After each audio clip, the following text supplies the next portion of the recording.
buenas tardes, Costa Rica, buenas noches, Argentina. Bienvenidos, amados hermanos y hermanas, una vez más a una transmisión en vivo y en directo de su ministerio, Ministros de la Palabra. Les saluda su hermano en Cristo, Marco Peña, director de Ministros de la Palabra, agradecidos con el Eterno por el privilegio que nos permite en esta tarde-noche de predicar su palabra, de llegar donde usted se encuentra, en su país de destino, donde usted está en este momento. Esperamos bendecirlo y edificarlo a la luz de la palabra del Señor. Hoy es jueves y les recuerdo que los martes y los jueves estamos desarrollando un megatema que hemos titulado Escatología, un análisis de Mateo capítulo 24. En eso estamos concentrados todos los martes y los jueves, al ser las 5 de la tarde, hora de Costa Rica. Y el tema de esta tarde-noche lo hemos titulado Profecías de Daniel. Vamos a ir de la mano con Mateo capítulo 24. Hemos estado también ahondando con Apocalipsis, pero vamos también en esta tarde-noche a hablar un poco acerca del libro de Daniel, porque es un libro que definitivamente nos ayuda muchísimo, nos da un bastante mayor nivel de detalle en el megatema que estamos desarrollando. Dice la palabra del Señor en Mateo capítulo 24, Mateo 24, versículo 37, 38 y 44. Cuando yo, el Hijo del Hombre, venga otra vez, la gente estará entregada a sus banquetes y fiestas de bodas, sin saber lo que está sucediendo hasta que sea demasiado tarde y sean arrastrados. Ustedes deben estar vigilantes para que mi regreso no los sorprenda.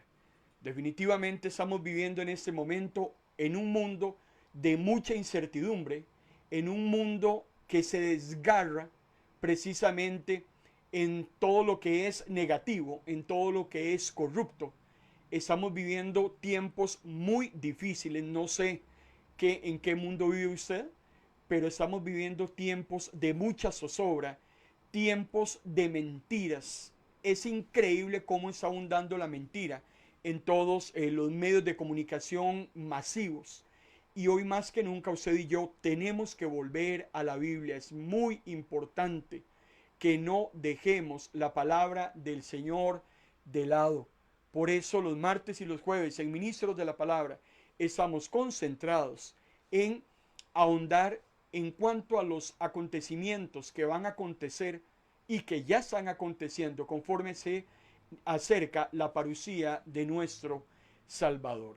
Estamos concentrados en la señal número 10. Les recuerdo que Mateo 24, en los primeros 28 versículos, Jesús da 10 grandes señales a sus discípulos respecto a los eventos más relevantes que van a suscitarse antes de su segunda venida. Estamos en este momento en la señal número 10, que está relacionada con la gran tribulación. Jesús nos dice en Mateo muchísimo acerca del anticristo, de la abominación desoladora y de ese tiempo de angustia cual nunca antes. Este mundo ha tenido muchos conflictos, muchas tribulaciones. Los creyentes de toda la historia han tenido que atravesar muchos tiempos bastante complicados, como el Holocausto en la Segunda Guerra Mundial, como el caso de esas aniquilaciones masivas de judíos que se dieron también en la antigüedad y que, sin embargo, todavía hay un evento escatológico que va a rebasar a todos aquellos eventos de aflicción que hayan existido hasta ese momento. Por eso el mismo Jesús nos dice en Mateo capítulo 24, versículo 15 y 21, por lo tanto, cuando vean que aparece en el lugar santo la desoladora impureza de que habla el profeta Daniel, Daniel lo menciona en 3 textos y dice Jesús, preste atención el lector, porque como la persecución que entonces se desatará, no se habrá desatado ninguna en la historia, ni se desatará después. La gran tribulación marca un antes y un después en la historia humana. Posterior a la gran tribulación vendrá entonces la segunda venida de Jesús. La gran tribulación es la señal que antecede a la parucía de nuestro Salvador. Decíamos el martes anterior que a lo largo y ancho de la Biblia nosotros podemos encontrar escatología. Les recuerdo que la escatología es el estudio de los acontecimientos finales, de los acontecimientos de los últimos tiempos. Después de estos eventos se cerrará totalmente el calendario terrenal y iniciará entonces la segunda venida del Señor. Muchos libros de la Biblia nos hablan acerca de estos eventos futuros. Y es interesante porque en toda la Biblia nos hace mención de estos acontecimientos, porque recuerde usted que los acontecimientos escatológicos tienen un común denominador y es el plan de Dios para el fin de las cosas. Es ahí donde el Señor entonces trama, es ahí donde el Señor elabora ese plan que tiene para este mundo. Alguien decía que el 27% de la Biblia es profética en su naturaleza misma. Hay mucha profecía dentro de la palabra del Señor. Y un libro que es profético en gran parte es el libro de Daniel. Daniel no solamente es profético, sino que también es escatológico. Y queremos a partir de hoy y las sesiones siguientes amalgamar o complementar al libro de Daniel. Ya lo hemos venido haciendo con el libro de Apocalipsis. Hemos venido analizando esas señales que Jesús le da a sus discípulos, que son tan pertinentes en este día, y hemos tenido que ir a Apocalipsis para complementar y ampliar el detalle de esas señales. Ahora vamos a incorporar el libro de Daniel y vamos durante estas próximas sesiones a desarrollar y analizar todas las profecías que aparecen dentro de los 12 capítulos del libro de Daniel. Es muy interesante lo que proféticamente nos dice Daniel, y no solamente los eventos que se iban a cumplir a partir de 376 años después, todo lo que va a suscitarse una vez que Daniel muera con los imperios que se van a levantar. En fin, hay mucho material profético en el libro de Daniel, pero no solo para su contexto o su contexto posterior, sino que todavía para nuestros días hay muchas profecías que todavía se encuentran vigentes. El libro de Daniel es un libro que yo lo titularía un libro de sueños y un libro de visiones. Algo muy importante con este libro de Daniel, para que nos vayamos permeando, de una vez le invito para que vaya leyendo el capítulo número 2 y el capítulo número 7 del libro de Daniel. Al igual que el libro de Apocalipsis, los capítulos del libro de Daniel no están ordenados cronológicamente. El libro de Apocalipsis no empieza en el 1 y termina en el 22 para decir 1, 2, 3 hasta llegar a 22. Exactamente lo mismo sucede con los 12 capítulos del libro de Daniel. Vamos ahora entonces a demostrar precisamente estos vacíos que hay en el libro de Daniel, porque el capítulo 7 y 8, por ejemplo, deberíamos insertarlo dentro del capítulo 4 y 5. Y nos vamos a circunscribir en el libro de Daniel, no en los 12 capítulos. Vamos a analizar los que tienen estrictamente profecías o vaticinios, y los cuales son el capítulo 2, el capítulo 7, el 8, el 9, el 10, el 11 y el 12. Vamos a trabajar exactamente con estos 7 capítulos, y van a quedar otros 5 por fuera, porque son de acontecimientos propios que se dieron durante la vida de Daniel. Ahora, muchas de las profecías de Daniel ya fueron cumplidas. Para nosotros ya están cumplidas. Para Daniel todo era futurista.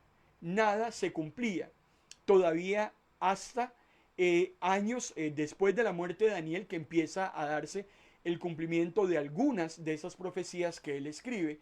Para efectos nuestros, muchas de ellas ya son historia. Sin embargo, todavía hay otras profecías que están pendientes. Por eso tenemos que tener muy claro ese principio de doble referencia, el cual lo que establece es que hay profecías en la palabra del Señor que pudieron haberse cumplido en el momento en que tenían que haberse dado, y también tienen un segundo cumplimiento hacia el futuro.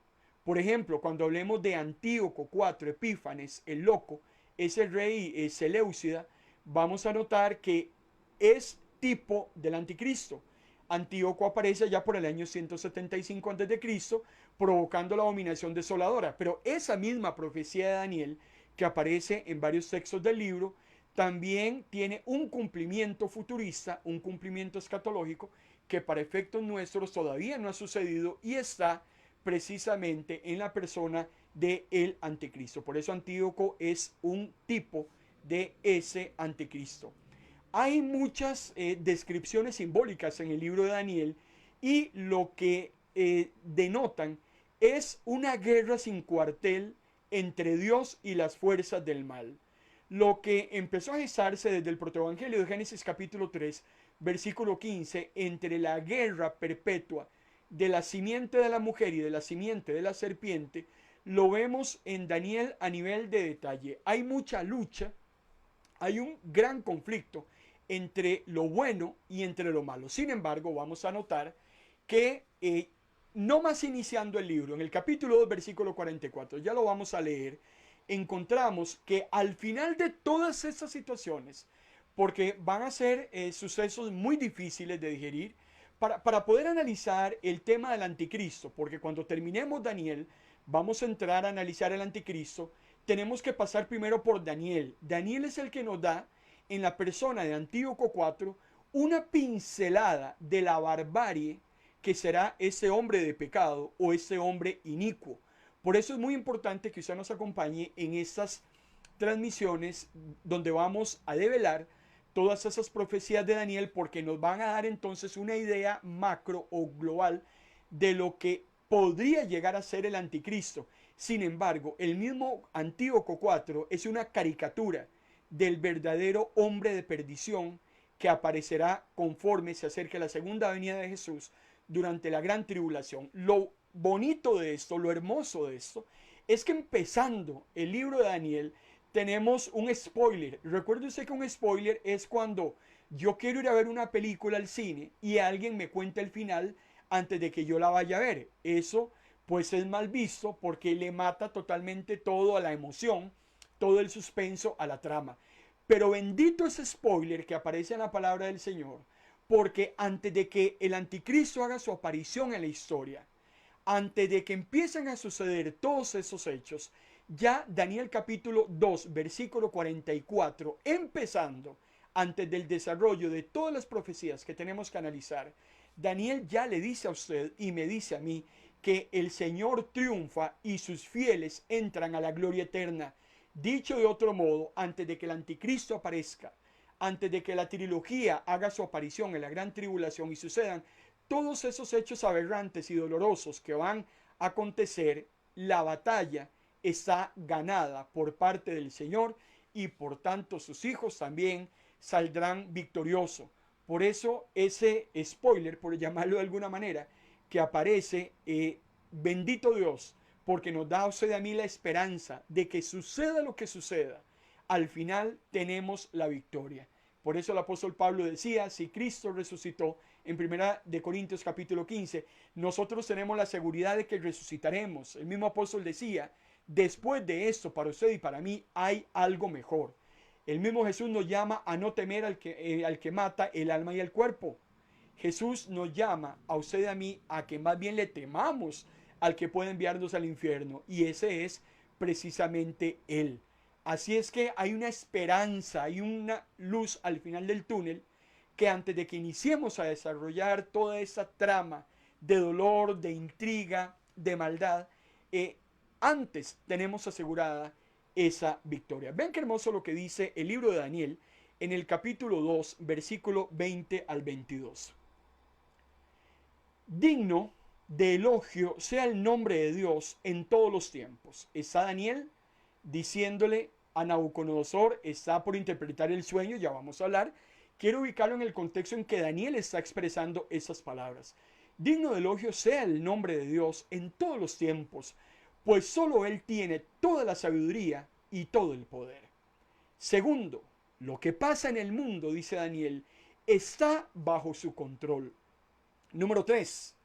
Dios quita reyes y coloca a otros sobre sus tronos. Número 4. Él da a los sabios sabiduría y a los entendidos su inteligencia.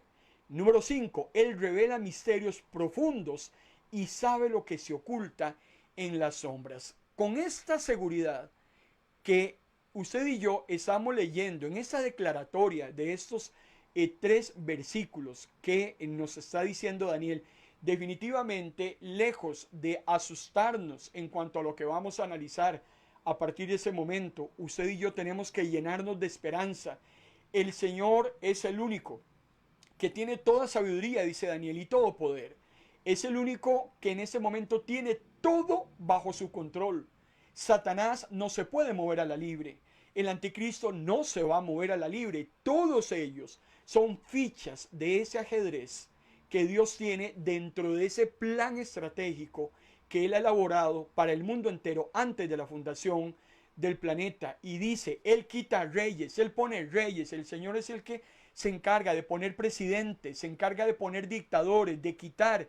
Él es el que tiene el control de todas las cosas. Nada sucede al azar, como tampoco Satanás puede hacer todo el daño que le dé la gana simplemente a su total voluntad. Me encanta cuando dice que Él le da sabiduría a los sabios y a los entendidos. Usted en esta noche se convierte en un sabio y en una sabia, en un entendido y en una entendida que está con esa sed de conocer más de la palabra del Señor. Vivimos días muy difíciles, les decía en un principio, donde deberíamos todos en este momento abocarnos a ir a la palabra del Señor. Hay que volver a la Biblia. Tenemos que dedicarle en nuestras iglesias más tiempo a la palabra del Señor y a esos temas escatológicos. Revisen su iglesia. ¿Cuánto tiempo le estamos dando a la palabra? ¿Cuánto tiempo le estamos dando a esos temas doctrinales que definitivamente son relevantes en nuestros tiempos? Como es estudiar todo lo que va a suceder conforme se acerque la venida del Señor. El Señor es el que nos revela, pero el Señor lo va a revelar a aquellos que estén comprometidos con la palabra, aquellos que sacrifiquen sus temas, sus asuntos, por indagar, por buscar. Es importante que usted y yo hagamos el cumplimiento cuando vemos en Daniel capítulo 12, que la ciencia aumente. Cuando dice que la ciencia aumenta, es el conocimiento, el deseo, la sed de buscar en la palabra del Señor, que el Espíritu Santo sea el que nos revele cosas que están ahí escondidas, pero que el Señor solamente se las entrega a aquellos hombres y mujeres diligentes que aman su palabra y que están comprometidos en este proyecto y en este plan estratégico que es la redención del mundo entero. Entremos inmediatamente al capítulo número 2 de Daniel. Les reitero que el capítulo 1 lo vamos a pasar por alto porque solo nos vamos a concentrar en los capítulos que contienen profecías escatológicas y no necesariamente todo el capítulo que estemos analizando tiene ese tipo de profecía. Vamos a ir extrayéndolas poco a poco porque lo que vamos, hermano y hermana, a preparar es el terreno para hablar acerca de dos grandes temas que convergen en Daniel. ¿Por qué estamos estudiando Daniel? Recuerde que el megatema de los martes y jueves es Mateo 24. Estamos en la señal número 10. La señal número 10 es la gran tribulación. Y casi todas las profecías de Daniel convergen en la gran tribulación que le antecede la aparición del anticristo. Cuando ya estemos totalmente permeados de todas las profecías de Daniel, entraremos entonces a analizar el anticristo y para eso vamos a tener que trasladarnos hasta Apocalipsis capítulo 13 en adelante para poder tener entonces todo el cuadro completo y que nos quede claro quién es ese personaje y hasta dónde será capaz de llevar a cabo toda su maldad. Entremos inmediatamente al capítulo 2. Daniel en el año 603, que es cuando sucede ese asunto del capítulo 2. Recuerde usted, le pedimos que por favor leyera el capítulo 2 y el 7 porque vamos a ir un poco rápido avanzando. Sin embargo, conforme vayamos emitiendo los criterios, esperamos que usted refresque en la memoria lo que usted haya leído. Le recuerdo que en el capítulo 2, Nabucodonosor 2, porque así es como debería leerse, la Biblia solo me habla de Nabucodonosor. Sin embargo, es el segundo. Ya históricamente no registrado en la Biblia existía un Nabucodonosor. El que nos aparece en el libro de Daniel es el número 2. Este rey babilonio, emperador de Babilonia, tiene un sueño que Daniel lo termina interpretando después de un tiempo de oración con sus tres amigos, con Sadrach, con Mesach y con Abednego. Resulta que Nabucodonosor sueña con una estatua y esa estatua, como lo vamos a ver más adelante, y que Daniel lo, lo interpreta, son cuatro grandes imperios que iban a influir en los asuntos de Israel. Esa estatua, de cabeza a los pies, está construida con cuatro metales. La cabeza de oro de esa estatua representaba al imperio babilónico, que inicia allá por el año 605 y luego es derrocado por el imperio persa allá por el año 539. El pecho y los brazos de esa estatua son de plata y representan entonces al imperio medo-persa, que arranca en el 539 y termina siendo aniquilado por Alejandro el Grande, emperador de Grecia, ya por el 336. La estatua va bajando y cuando llega al vientre a los muslos es precisamente el material de bronce que representa a Grecia. Y para terminar esa estatua, las piernas son de hierro, pero los pies de esa estatua tienen una mezcla de barro y de barro o arcilla y de hierro. O sea, hay una mezcla de hierro y de arcilla o barro. Ese imperio será entonces el imperio romano, que va a aparecer ya en su apogeo, ya como el gran imperio, allá por el año 146 a.C. Ese imperio romano es el que está en funcia durante el contexto de la vida de Jesús. Y durante todo el Nuevo Testamento es Roma la que está dominando el mundo entero. Todo el Mediterráneo, todos los territorios alrededor del mar Mediterráneo le pertenecían a Roma. Dice Daniel en el capítulo 2, versículo 41 y 42. Los pies y los dedos, o sea, los 10 dedos de los pies que usted vio, le está hablando Daniel a Nabucodonosor 2, le está interpretando el sueño. Parte de hierro y parte de arcilla muestra que más adelante este reino será dividido. Algunas partes de ese reino serán tan fuertes como el hierro, mientras que otras serán tan débiles como la arcilla. Son cuatro grandes imperios que se iban a levantar. Ya en la época de Daniel ya estaba Babilonia. Daniel va a lograr visualizar el segundo imperio, que será el imperio persa. Ya Daniel será un hombre muy anciano, de más de 90 años, donde él podrá observar el levantamiento del imperio medo-persa. No le va a alcanzar a Daniel ver el imperio griego, eso sucederá ya por el año 336, mucho menos el imperio romano. Sin embargo, de esas profecías algo logrará observar y otras cosas para él se volvieron futuristas. Para usted y para mí son hechos históricos, por eso los estamos pasando rápidamente porque ya acontecieron. Hay otros temas muy interesantes que sí les tenemos que poner atención. Pero yo quiero detenerme en este tema de los pies de la estatua, porque dice que los pies de la estatua eran una mezcla de hierro con barro. No sé si usted se ha puesto a pensar cómo podríamos mezclar o amalgamar hierro con barro.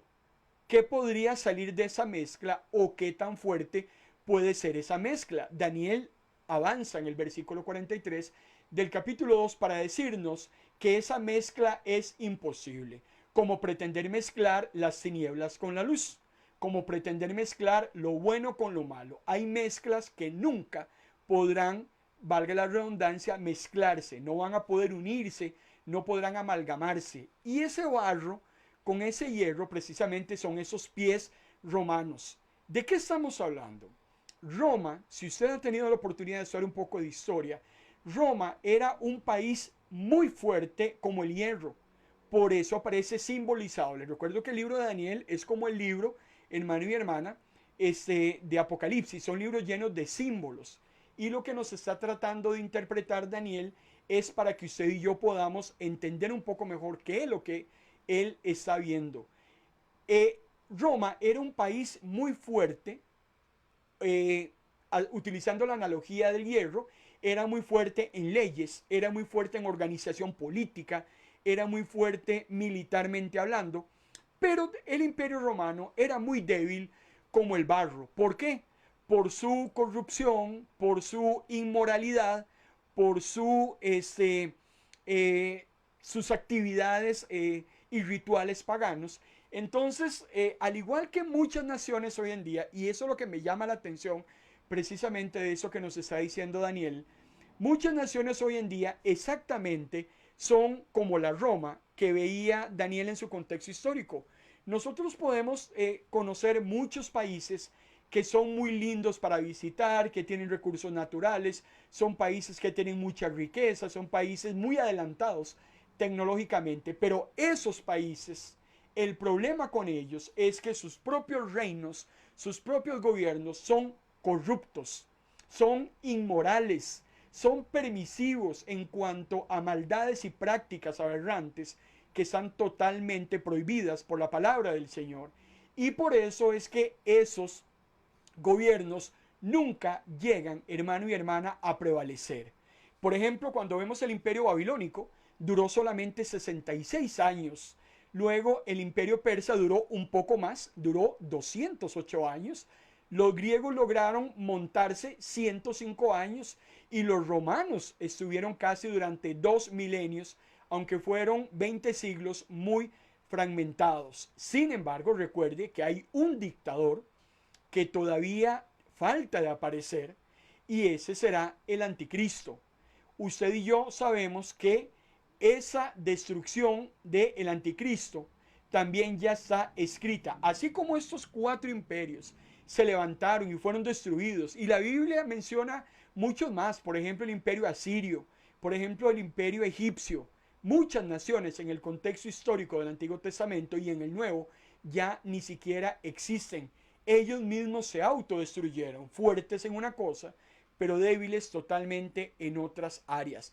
Pero dice Daniel, y es aquí donde entramos hacia el futuro, Daniel usted lo encontrará en estos capítulos de su libro, yendo del cielo a la tierra, yendo de adelante hacia su contexto histórico. Vamos a tener que ir con mucho cuidado, siguiendo paso a paso a Daniel, porque por ejemplo, lo que le está revelando a Nabucodonosor II, algo terrenal que va a suceder en el futuro, también tiene una connotación espiritual todavía muchísimo más adelante, escatológicamente hablando. Vean lo que dice Daniel en el versículo 44 del capítulo 2. Dice Daniel: el Dios del cielo establecerá un reino que jamás será destruido, al que nadie jamás podrá conquistar. Ese reino de Dios destruirá a todos esos reinos, pero el mismo permanecerá estable para siempre. Es increíble hoy, más que nunca, cómo vemos a los gobernantes posterior a sus gobernaturas que lo llevan presos. En América del Sur se está dando un fenómeno muy interesante. Hay países como Perú, en Centroamérica países como Guatemala, como Honduras, y en Costa Rica ya lo hemos visto, donde sus ex gobernantes tiempo después terminan siendo enjuiciados porque durante sus administraciones ellos cometieron atrocidades que se dieron a conocer tiempo después. Estos gobiernos, estos reinos se destruyen a sí mismos, por eso son temporales, por eso no podrán prevalecer nunca. Usted escucha hoy de su propio gobierno, hay corrupciones en ciertas áreas, hay situaciones difíciles en otras áreas. No hay en este mundo un solo gobierno que usted y yo podamos decir, ese gobierno está conforme al corazón de Dios. Porque para empezar, nuestros propios gobiernos han sacado a Dios de sus propias administraciones. Y definitivamente si no tenemos a Dios en nuestro corazón, en la familia, en la iglesia, en nuestra comunidad, en nuestro país, definitivamente vamos directo al desastre. Por eso Daniel entonces se va al futuro y desde ya le dice a usted y me dice a mí, vean qué interesante. Daniel dice, pudimos haber visto a una Babilonia caer, o a una Persia, o a una Grecia, a una Roma, a un Egipto. Podemos haber visto a una Asiria caer, hermano y hermana, a una Siria caer. Pero bendito Dios, porque va a llegar un momento en un futuro inminente donde se va a establecer un reino que jamás será destruido, un reino que nadie podrá conquistar. Todos los reinos han estado cayendo uno tras otro, siendo conquistados por unos y por otros. Yo conquisto y me conquistan. Esa es la historia de la humanidad. Pero este reino que Dios va a establecer se encargará más bien, y lo vamos a ver más adelante, de destruir los reinos terrenales existentes. El último reino dictador que será destruido será precisamente el reino del anticristo. Cuando vayamos allá, Apocalipsis capítulo 19 y 20, para hablar acerca del Armagedón. Dice que el reino de Dios permanecerá estable para siempre. Ese es el reino que usted y yo, amado hermano y hermana, anhelamos. Recuerde que hay grandes diferencias entre un reino terrenal y ese reino futuro de Dios que usted y yo, como hijos del Señor, estamos anhelando. En primer lugar, el reino de los cielos es de origen divino, no es de origen terrenal, no es humano, no es carnal.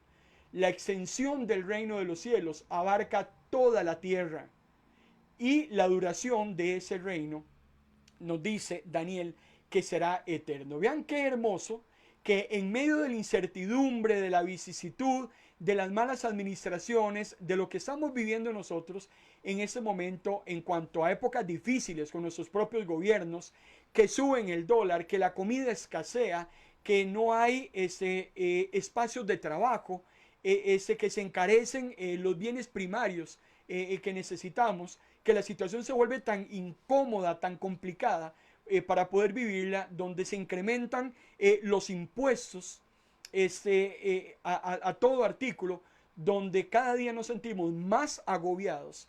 Precisamente, hermano y hermana, hay una esperanza para el hijo y la hija de Dios de un reino inminente y futuro próximo, en el cual todas estas inconsistencias terrenales no van a existir.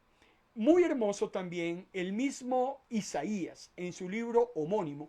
Les recuerdo que Isaías es otro libro también que tiene mucha escatología, e Isaías es el único profeta que me habla de la primera y la segunda venida de Cristo. Isaías en el capítulo 9, versículo 7 me dice: su siempre creciente y pacífico reinado, está hablando de Cristo, no acabará jamás. Gobernará con perfecta equidad y justicia desde el trono de David, su padre. Traerá verdadera justicia y paz a todas las naciones del mundo. Esto ocurrirá porque el Dios Todopoderoso se ha empeñado en realizarlo. Un día no muy lejano, el Señor se encargará de gobernar con justicia. En este momento, lo que abunda en nuestros gobiernos, en nuestros países, precisamente es la injusticia. Es donde vemos al malo aprovechándose del bueno, el bueno no recibiendo esa justicia pronta y cumplida, y siendo avasallado por las maldades de aquellos que nos gobiernan. Sin embargo, anhelamos ese gobierno de equidad, que el único que lo podrá llevar a cabo es nuestro Señor y Salvador. Ahora, en ese sueño de Nabucodonosor II, después de ver la estatua y esos 4 metales, hay algo muy interesante que se suscita, y es una piedra que Nabucodonosor II observa, que viene de un monte, se desprende de un monte, y esa piedra es una analogía de la segunda venida de Cristo. Esa piedra se va directamente a las piernas de esa estatua y la quebranta. Lo que nos está diciendo el sueño de Nabucodonosor II precisamente es que el fundamento sobre el cual el mundo tiene construido todo aquello a lo que lo tiene fe, definitivamente será derribado. La segunda venida de Jesús se va a encargar de derribar todos esos gobiernos corruptos, todos esos gobiernos sacrílegos, todos esos gobiernos anatemas, que lo único que han hecho es daño a este mundo entero. Gobiernos que a su vez están gobernados por huestes celestiales. Desde ya le invito para que el próximo viernes, mañana, usted nos acompañe en la transmisión de Conociendo al Enemigo. Mañana vamos a estar hablando acerca de demonología. Hay muchos demonios y lo vamos a ver con Daniel allá por el capítulo 10, cuando nos dice que había un demonio controlando el gobierno de Persia.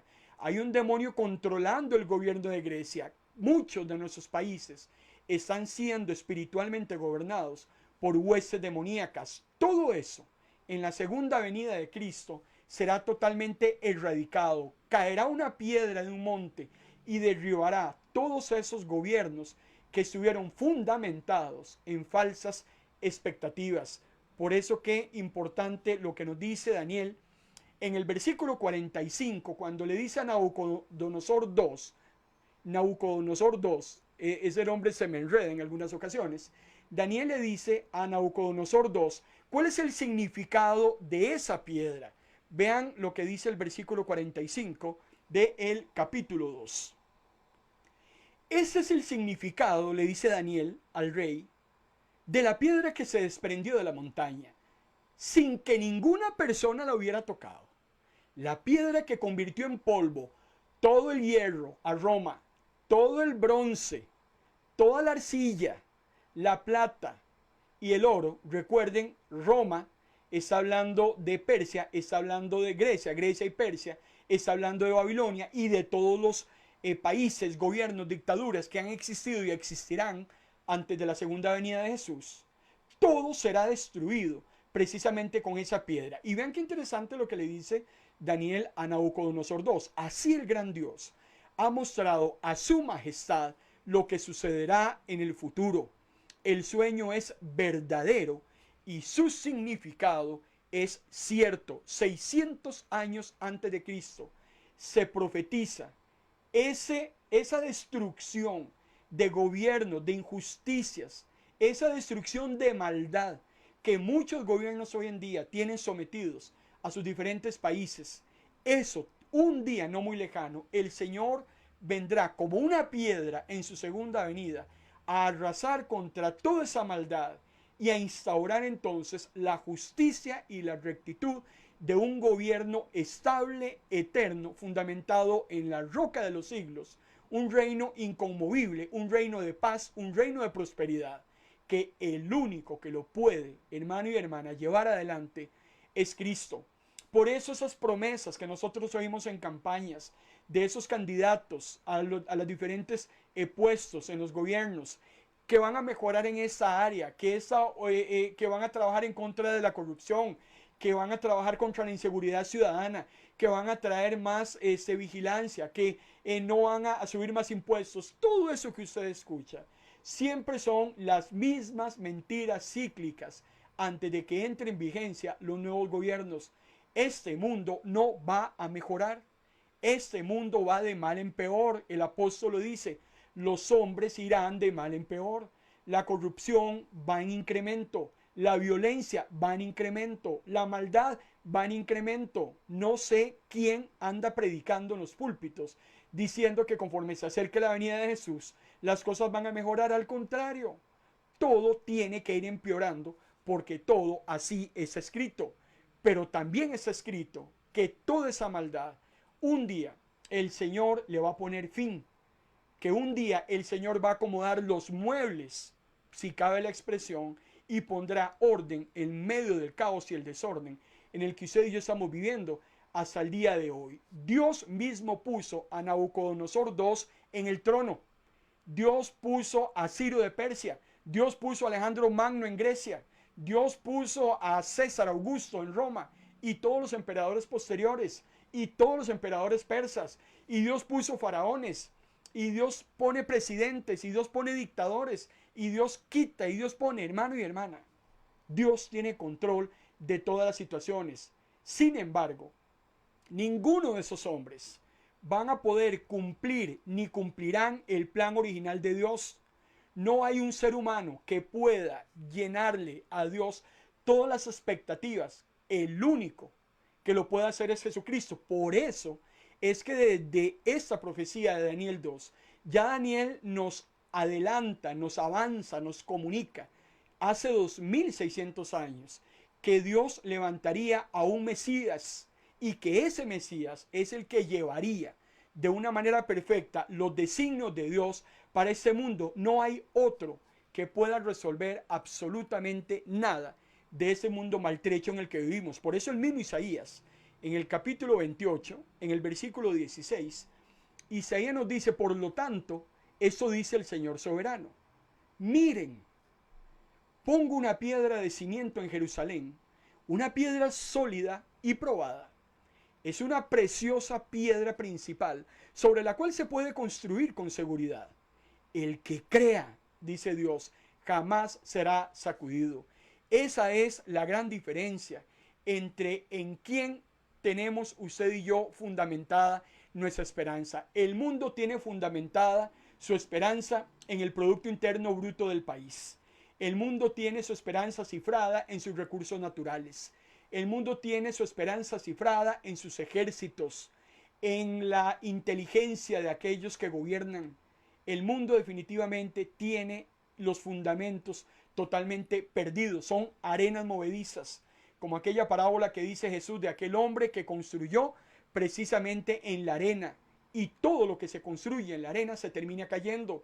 Por eso nuestros gobiernos se caen, por eso a nuestros expresidentes los meten presos, por eso usted constantemente ve esos allanamientos, usted ve cómo caen en las alcaldías, usted ve a la gente robando, a la gente participando en actividades delictivas. Esos hombres y mujeres que los tenemos en eminencia, administrando todos los asuntos del país. Porque hermano y hermana, todos ellos están fundamentados en la avaricia, en la codicia, en el daño a los demás sin importarles absolutamente nada. Por eso es muy importante esa roca inconmovible de los siglos, ese fundamento, esa piedra angular en la cual usted y yo tenemos que estar cimentados. La única manera de no resbalar, la única manera de no caer según la parábola que Jesús nos da en los evangelios, es estar fundamentado, es construir sobre la roca que es Cristo. Vendrá la tormenta y no caeremos. Lo que construyamos sobre esa roca no se caerá, porque Cristo es esa roca inconmovible. Ese será el fundamento que gobernará el mundo en un futuro próximo, y que usted y yo anhelamos que eso suceda. Ahora, le vuelvo a reiterar, Daniel está viendo una serie de imperios que se van a levantar a lo largo de su historia en su contexto próximo. Daniel logra ver a Babilonia, los primeros años del imperio persa. No logra visualizar a Roma, mucho menos a Grecia, mucho menos a Roma.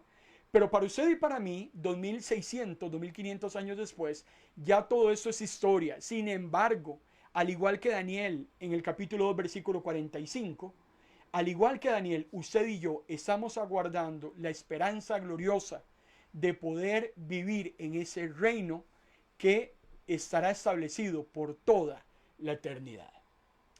Dejamos el capítulo 2 porque ahora nos vamos a concentrar inmediatamente en el capítulo 7 de Daniel. Vamos a brincar del capítulo 2 al capítulo 7, porque lo que es el capítulo 1, el capítulo 3, el capítulo 4 y el capítulo 5 son acontecimientos muy propios que se gestaron durante el contexto de Daniel, y estamos analizando, les recuerdo para los hermanos que recientemente se incorporaron a esta transmisión, vamos a analizar todas las profecías escatológicas de Daniel, las que aparecen en el capítulo 2, y ahora inmediatamente nos vamos a ir al capítulo 7. Ahora sí vamos a ir embalados hasta el capítulo número 12. Nos va a llevar un buen rato, porque ya vamos a entrar entonces a analizar lo que tiene que ver con el ascenso del anticristo y también con la gran tribulación que levántese de la abominación desoladora. Posteriormente iremos a Apocalipsis a hablar ya del hombre inicuo, del hombre de perdición, del hombre de pecado, de la bestia que sube del mar, de la trilogía satánica. Posteriormente, cuando terminemos las profecías de Daniel. Pedimos que por favor leyera el capítulo 2 y también el capítulo 7. Si no lo puedo leer, léalo por favor, porque creo que todavía la semana entrante, martes y jueves, vamos a estar un poco enfrascados en el capítulo 7, porque ya habrá mucho que analizar a nivel de detalle. Ya entramos a profecía pura de acontecimientos de doble referencia, situaciones que se van a presentar en un contexto futurista próximo de Daniel, pero también sucesos escatológicos que 2500 años después aún no han sucedido.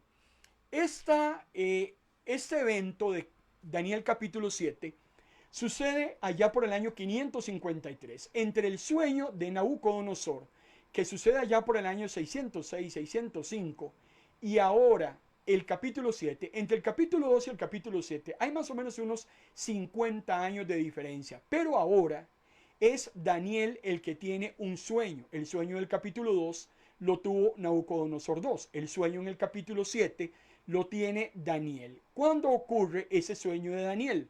En el capítulo 7, Nabucodonosor ha muerto, ya no existe. Han venido sucesores en el poder. Ahora lo que hay es una corregencia y Belsasar es el que está en ese momento en su primer año de corregencia en el imperio babilónico. Daniel ha quedado un poco olvidado. Ya es un hombre de bastante edad, puede andar más o menos en unos 70, 75 años. Y ahora es Daniel el que sueña con 4 bestias enormes. Lo interesante en el capítulo 7 es que va de la mano con el capítulo 2 porque son exactamente las mismas bestias que Nabucodonosor II ve en su sueño que aparece en el capítulo 2. ¿Cuál es la diferencia entonces entre el sueño de Nabucodonosor y el sueño de Daniel? Ya lo vamos a analizar. Vean lo que dice los primeros 3 versículos del capítulo 7 de Daniel. Una noche, durante el primer año del reinado de Belsasar, sobre el imperio de Babilonia, Daniel tuvo un sueño que decidió poner por escrito. Esta es la descripción de lo que vio. En mi sueño, dice Daniel, vi una gran tormenta sobre el océano con fuertes vientos que soplaban de todas las direcciones.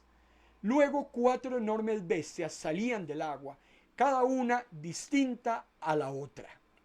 Daniel está observando precisamente esas 4 bestias y que dice que eran enormes.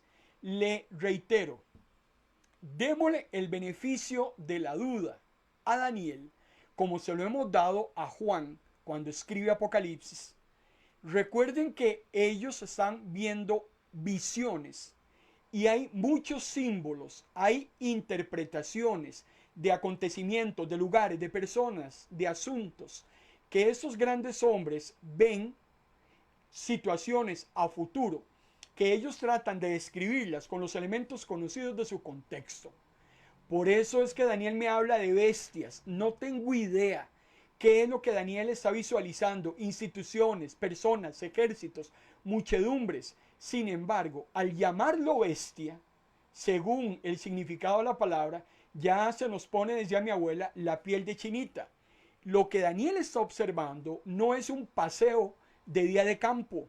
Daniel está viendo cosas terribles, que como lo vamos a ver más adelante, Daniel, en medio de esas visiones y sueños, Daniel vivió tiempos muy abrumadores. Daniel vivió tiempos de no querer comer. Daniel no dormía. Daniel pasaba muy turbado, muy asustado, porque yo no sé qué decirle, pero si personalmente yo hubiese visto lo que vio Daniel en su contexto, 600 años antes de Cristo, lo que ve Juan casi 100 años después de Cristo en Apocalipsis, me imagino que nosotros estaríamos igual o peor de aterrados.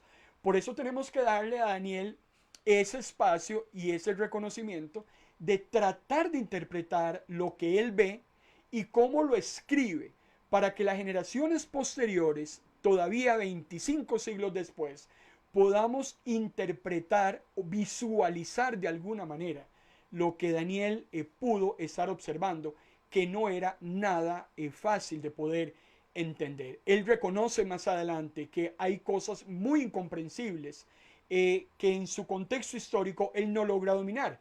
Yo creo que nosotros 25 siglos después tampoco tendríamos la capacidad de poder explicar qué es lo que Daniel está viendo. Por eso vamos a ir al principio detrás del detalle. No nos vamos a enredar tanto con ciertas interpretaciones, porque les recuerdo que hay mucho en escatología que no es concluyente. El sueño de Daniel es muy similar al sueño de Nabucodonosor, porque en ambos aparecen 4 imperios. ¿Cuál es la diferencia? El sueño de Nabucodonosor II, en el capítulo número 2, está relacionado con aspectos políticos de esas 4 bestias.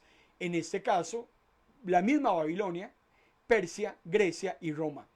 Daniel, entonces, lo que observa ahora en su sueño, unos 50 años, un poco más después de ese sueño de Nabucodonosor, son las mismas cuatro bestias, pero ahora lo que Daniel va a observar es todos los aspectos morales de esas cuatro bestias. Él las va a visualizar como salvajes, bestias carnívoras, bestias asesinas, bestias destructoras, bestias depredadoras, como muchas bestias existen hoy en nuestro contexto.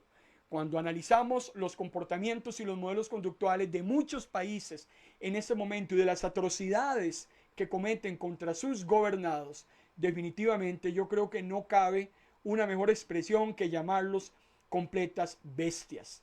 Aquí lo interesante es que estas naciones iban a someter a Israel. Les recuerdo que Israel está inmerso en medio de toda esta problemática que estamos analizando.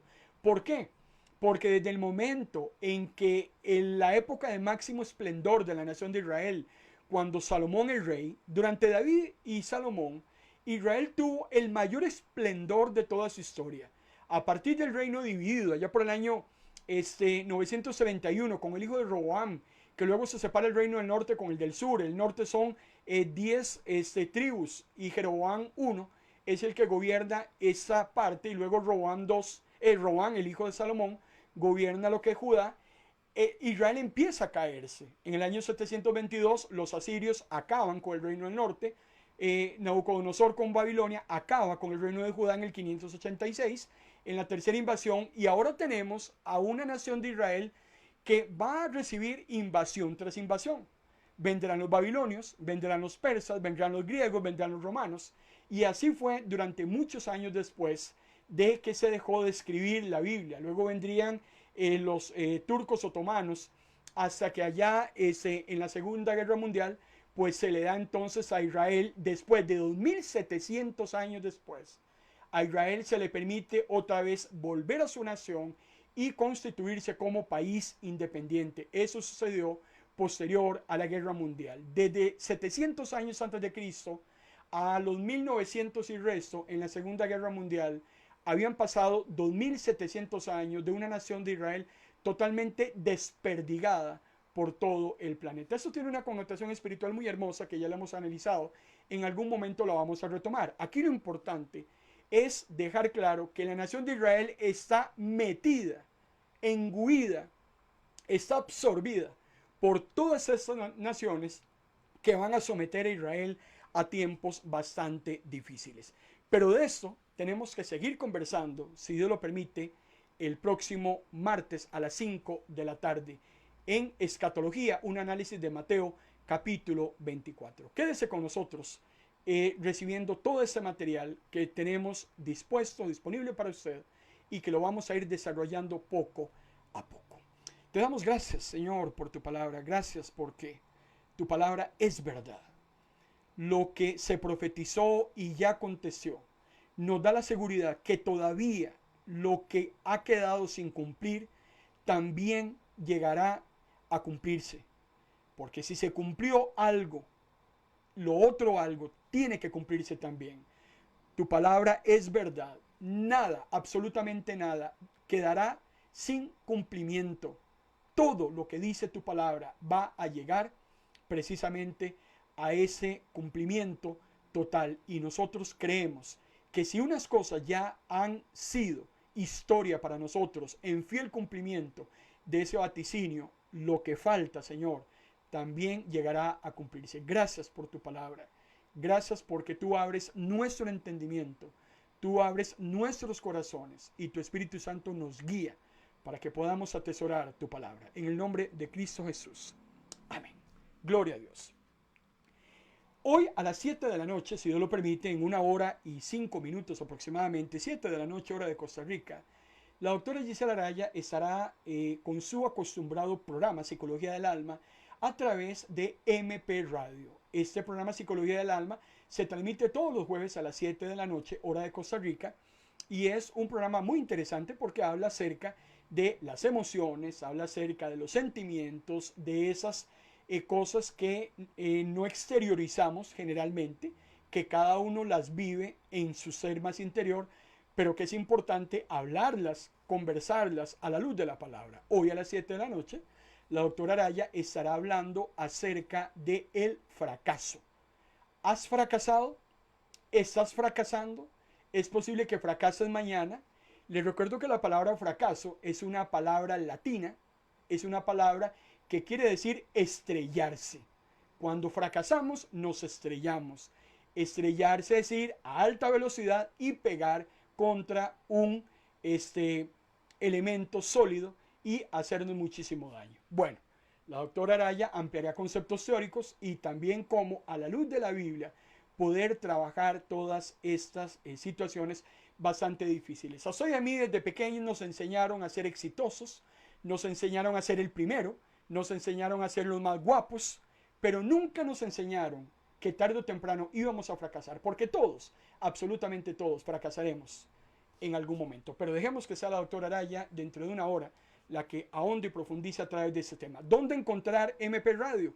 Muy simple, entre a cualquier buscador del internet, digite ministrosdelapalabra.org, ministrosdelapalabra.org en cualquier buscador del internet y estará escuchando esta ponencia que, si Dios lo permite, también mañana, este viernes a las 10 de la mañana, se retransmite en MP Radio. Escúchalo hoy en vivo a las 7 de la noche o la retransmisión mañana a las 10 de la mañana. Amado hermano y hermana, agradecido por su tiempo. Espero verlo el próximo martes, si el Señor lo permite. Que Dios les bendiga.